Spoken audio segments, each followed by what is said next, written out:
how much did not only do I want to be better, I want the team to get that too. Yeah, definitely motivated us a lot. So we made it a point to get over the hump and win games that we should win and not slip up. So we did it to this point. So hopefully we can have a great game Saturday. And have you reflected at all on your year? You had goals you wanted to accomplish coming in. Maybe those were not award-related, but they were more performance-related, and you're the best judge of whether you've met those goals or not. I've met a few of my goals that I wanted to, but I still have some goals that I want to accomplish. And so hopefully Saturday I can accomplish some of them and keep going. Get to the national championship game, obviously one of those. The award circuit didn't break your way. How frustrating is that? Because I think, in the Big Ten, at least, from my perspective, all respect to Jonathan Taylor, I was kind of surprised you didn't win. Like Jonathan Taylor's a great player. I'm happy for him, and that's a tough question, but. I'm not asking you to knock him because nobody's knocking him. But there's only one. They only give one. Mm-hmm. But your numbers in 2 head-to-head games and your numbers this year. It kind of felt to me, not to J.K. Dobbins, but it felt to me like a reputation award. And I just wonder, as a guy who didn't get it, did you think going in, he's done too much early in his career, or I got a good shot at that? I always think I have a shot, I thought I had a good shot, and I guess I did it. But the main thing for me is that I know what I did. I won a Big Ten championship. And my team won. Every matchup. So. Do you need that?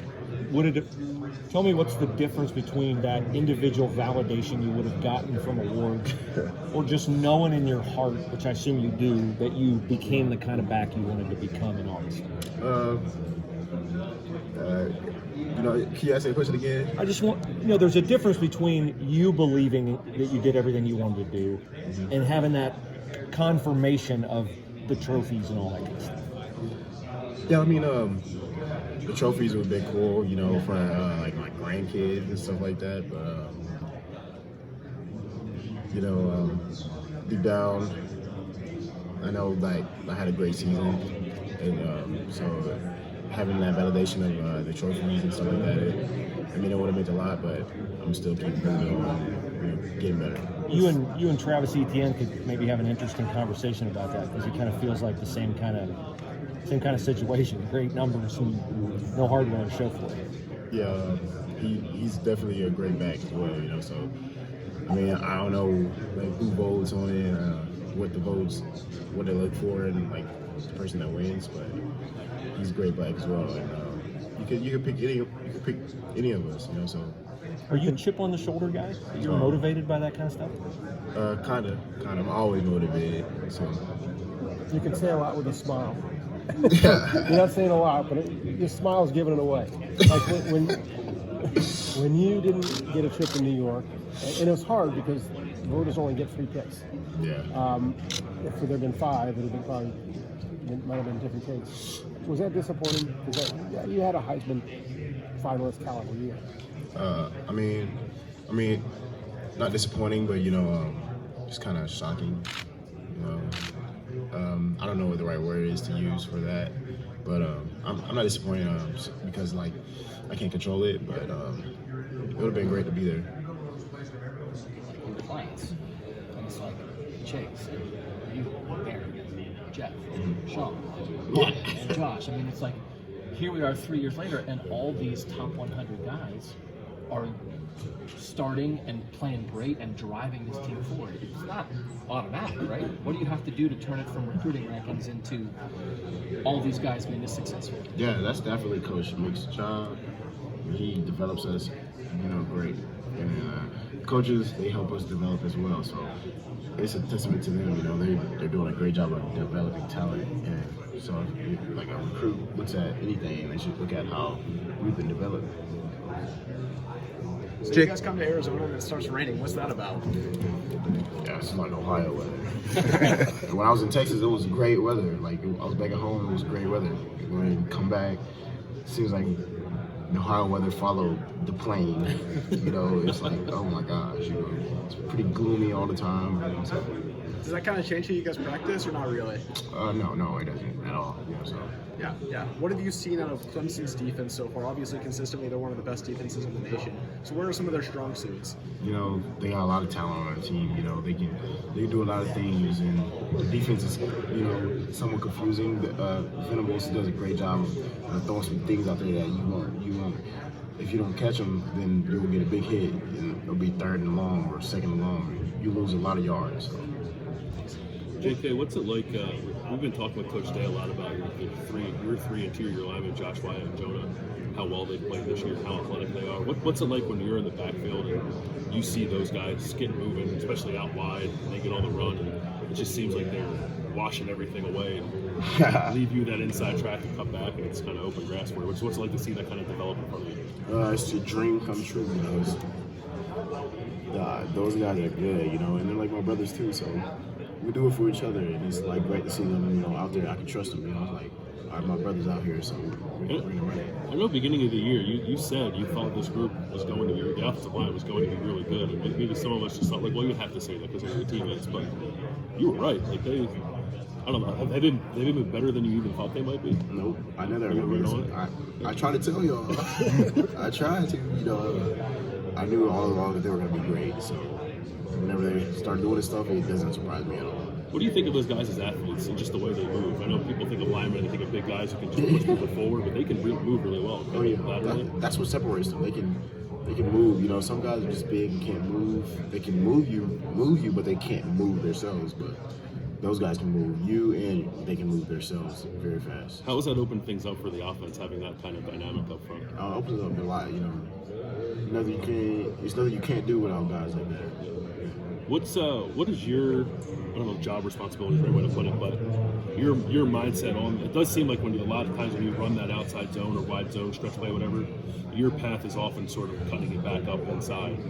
Is that what you're told to do, or are you just reading it to see if that happens? I just read it. It's different. Every play stands alone, and you know, sometimes the defense just flows so hard that it's leaving the cover again, open, or you know, someone's out of place. You know, it's just every play stands alone. So I'm not looking for that cutback. It's just there. You had I don't even know if it was a jump cut against Wisconsin. You sort of like shuffled your feet and crossed them and like left the guy on the ground. Like, where did that come? Like, we've seen your jump cut before, but like, that seemed like it was on another level. I don't know, was that like, do you feel like that was one of the best ones you put out there so far? It was okay. You know, I try to do you know, a lot of things that, you know, some people don't really see. You know, because I feel like a lot of people are still doubting my abilities. So I'm just gonna keep doing things that, like, you know, trying to, you know, separate myself. You know, yeah, that play was it was cool. I didn't get a long enough game to make it like just the best cut. You know? Yeah. You said that a few times this year, that you feel like you're not satisfied. People have doubted you, those type of things. But you're here. You were a Doak Walker finalist. You know, what is it that will satisfy you? When will you think that the people aren't doubting you anymore? I don't know.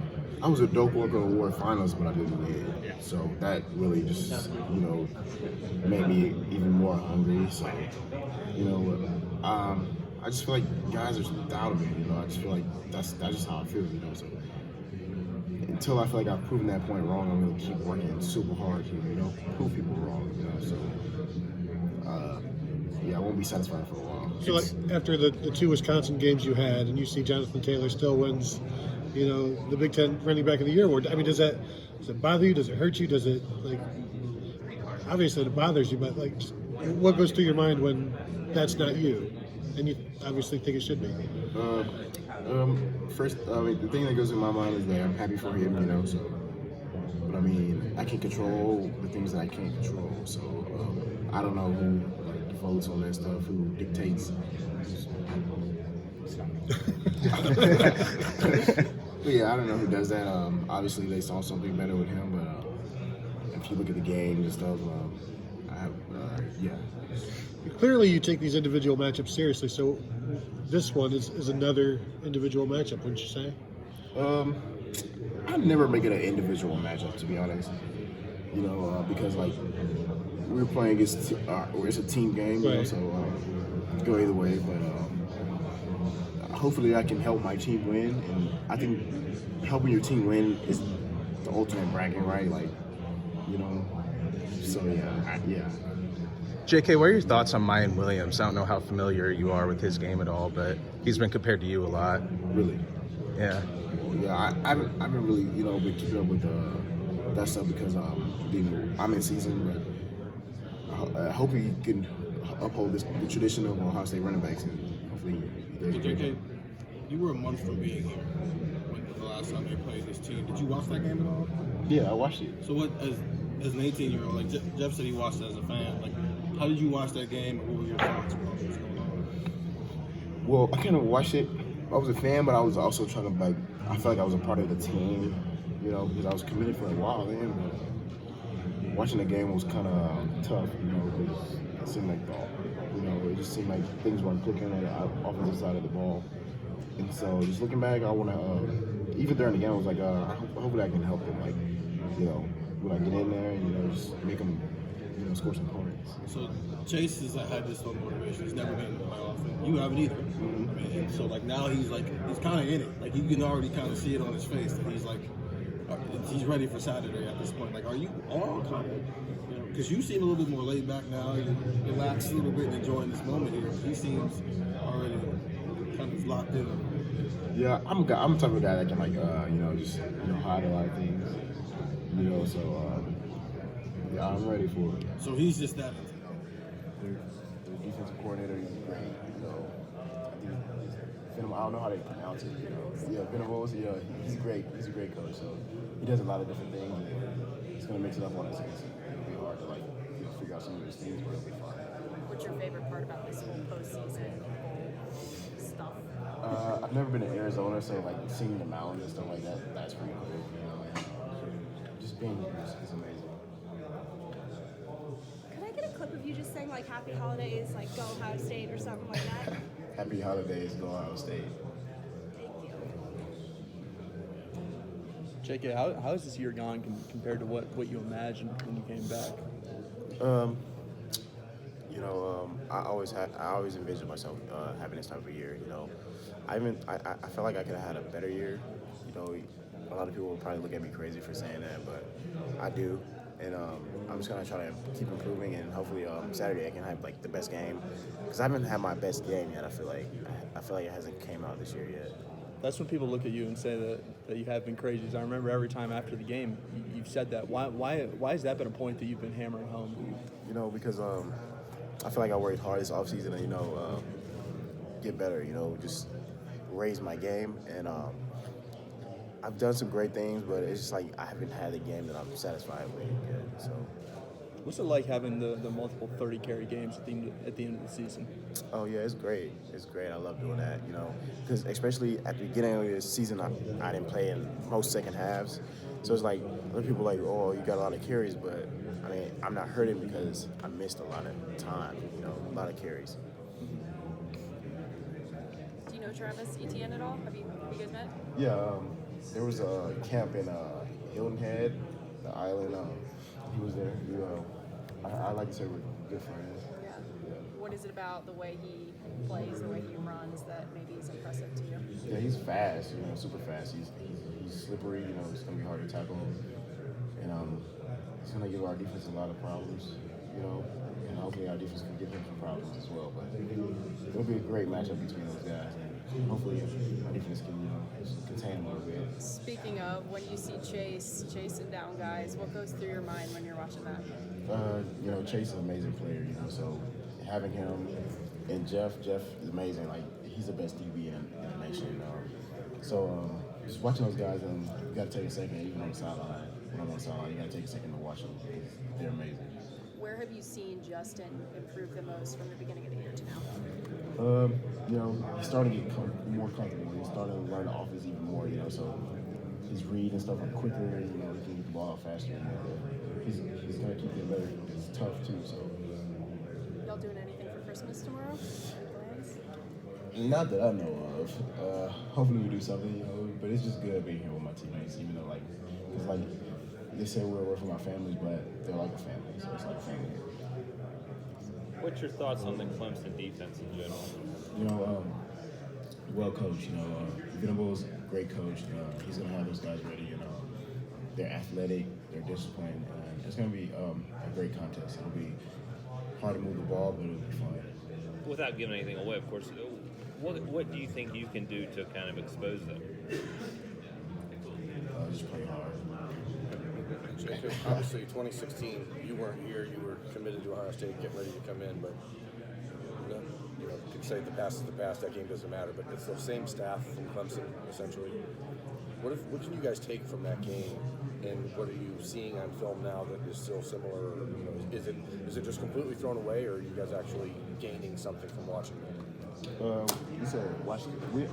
Me personally, I haven't watched that 2016 tape. Yeah, I'm watching the present tape of Clemson because I wasn't really here when they played them. But I mean, you're right. They do have the same coaches and stuff, but we just try to. I honestly just watch their recent film, bro. I feel like this is the year that we're playing. It's not 2016.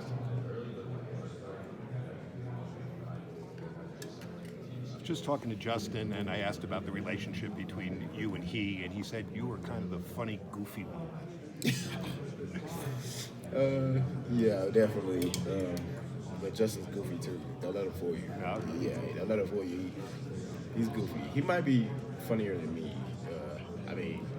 But we're like brothers for sure. He's a great guy. I love him. We have a lot of fun together. How has he matured throughout the season, from the beginning of the season to where he is right now? Yeah, you could definitely see him maturing in the leadership role. He's just getting comfortable, more and more comfortable. He's starting to learn the offense even more. He can always learn the offense more. So. And he's just going to keep getting better, I feel like. JK, when he's going through a knee injury, how does it sort of change you, your mindset, how you play? It's like, man, it's on me now. I got to get the ball a lot, so to help get the pressure off of him. So, and then blocking, I know he's hurting, so I got to block for him extra well. So that's what. Whenever he had that injury, that's what I was thinking. Protect him. Does bowl week feel any different under Ryan Day than under Urban Meyer? Mm-hmm. Definitely doesn't. The culture's set. Coach Day is doing an amazing job, so it doesn't really feel that different. How different does this feel than the Rose Bowl? Oh, it's definitely different because not going to Disneyland and stuff. Disneyland. But it's college football playoffs. It's not, just another bowl. No disrespect to any other bowl game. It's college football playoffs. So it's like different mindset. Different situation. Is it harder to just get back into the business mindset after a couple days off and after the travel for the different awards and that kind of stuff? No, definitely not. I feel like I've been locked in the whole time, even though we were at the award shows and stuff like that. I was always thinking about, the playoffs. This is what you dream of. This is what you come to Ohio State for. Do you and Travis at the end talk about which running back was, overlooked the most this year? No, we haven't talked about that. Not publicly. Nah. We both have an argument. You're here. Yeah, we're both here. So. Did it bother you coming in as the number 2 team as opposed to being number 1, which you kind of were at the end of the year? No, it didn't bother me at all. Whatever they voted on in that room when they made the rankings, that's what they voted on. So either way it goes, you're gonna have to play the best team. So we're ready for whatever team. We'll be ready to play our best game and try to win, be the best.